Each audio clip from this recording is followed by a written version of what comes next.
Hello hi नमस्कार मुझे आपंकर प्रिय पवन भाई साहब तो आज ब्लॉग को आपको स्वागत तो नूतन वर्ष नूतन ब्लॉग तो देखिपे मुझे घरे अच्छी झील साली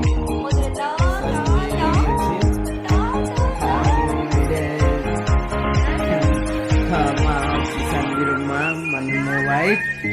खाली बकर बकर हो किसी काम नहीं तार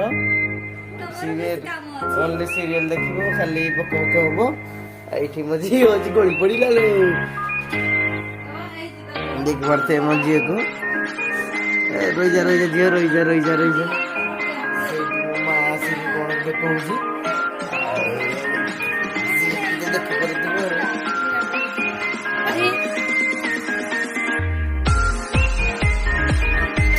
तो आज ब्लॉग ये मुझे एंड करुँच।